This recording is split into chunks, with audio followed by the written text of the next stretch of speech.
शिबू सोरेन का निधन, झारखंड की राजनीति के युग का अंत। जेएमएम नेता व पूर्व मुख्यमंत्री का निधन, झारखंड की राजनीति में एक युग का अंत हो गया है। झारखंड मुक्ति मोर्चा जेएमएम के अध्यक्ष और राज्य के पूर्व मुख्यमंत्री शिबू सोरेन का निधन हो गया है।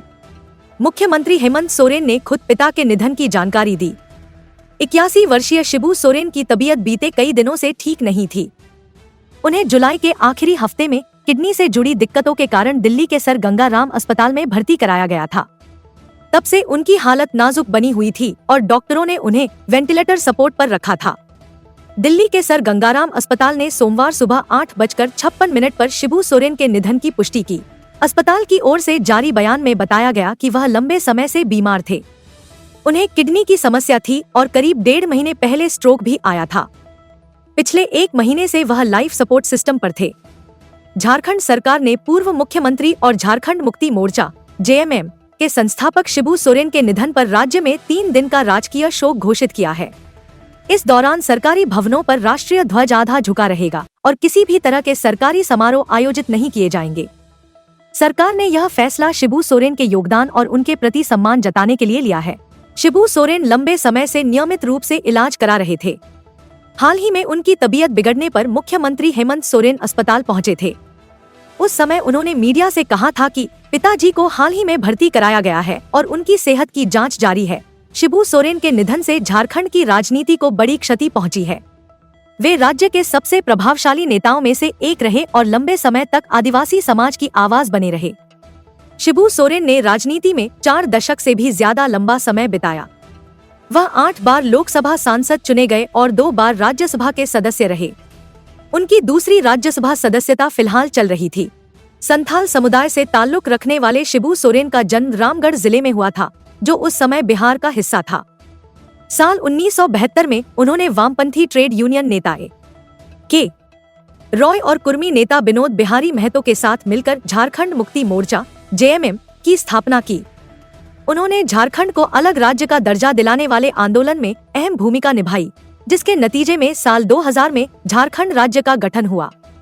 शिबू सोरेन पहली बार 1980 में दुमका लोकसभा सीट से सांसद चुने गए। यह सीट बाद में जेएमएम का गढ़ बन गई। हालांकि 2019 के लोकसभा चुनाव में उन्हें यहां बीजेपी के नलिन सोरेन से 45,000 से ज्यादा वोटों से हार का सामना करना पड़ा। शिबू सोरेन पहली बार 2005 में झारखंड के मुख्यमंत्री बने, लेकिन बहुमत साबित न कर पाने के कारण उन्हें महज 9 दिन में इस्तीफा देना पड़ा। इसके बावजूद वह झारखंड की राजनीति में एक मजबूत और प्रभावशाली नेता बने रहे। न केवल झारखंड बल्कि पूरे देश के लिए बहुत बड़ा लॉस है ये। उस कमी को हम लोग कभी पूरा नहीं कर पाएंगे। आज एक पहचान मिली झारखंड को तो गुरुजी की ही देन थे। आज हम सब विधायक बने, सांसद बने, मंत्री बने तो गुरुजी की ही देन है। तो ना राज लिया जाता ना हम लोग यहाँ पे आते। तो राज्य को एक पहचान मिली थी और आज हम लोग लगता है कि अपने आप को असहाय महसूस कर रहे हैं। हम लोग जीरो हो गए, हम लोग शून्य पे आ गए। अब वो लॉस कैसे भरपाई होगा आई डोंट नो। हम अभी सदमे में हैं और आगे जो अपडेट होगा मैं आप लोगों को ब्रीफ करूंगा। देखिए, जिस तरह से हेमंत सोरेन जी है, बसंत सोरेन जी, उस तरह इरफान अंसारी था उनके परिवार में। हमेशा हम लोग दुख झेले हैं, दुख सहे हैं। और हम जिस जामताड़ा से आते हैं वहाँ चिरुडी कांड हुआ था, आप लोगों को मालूम होगा। और गुरुजी वहीं से राजनीतिक शुरुआत की और वहाँ एक से एक पूंजीपति था वहाँ पर और सुदखोर लोग था। उसके खिलाफ जब वो लोग हम लोग पे गोलियां चला रहे थे तो गुरुजी तीर चला रहे थे। हम लोग की रक्षा कर रहे थे, आदिवासियों की रक्षा कर रहे थे, दलितों की रक्षा कर रहे थे, हमारे मुसलमान भाइयों की रक्षा कर रहे थे। तो वहीं से उनका राजनीतिक करियर शुरुआत हुआ और आज देखिए हम लोग यहाँ तक पहुंचे। आज जो कुछ भी है गुरुजी की देन है। उनकी कमी हम लोग कभी भी पूरा नहीं कर पाएंगे। आज पूरे झारखंड सदमे में चला गया, डूब गया।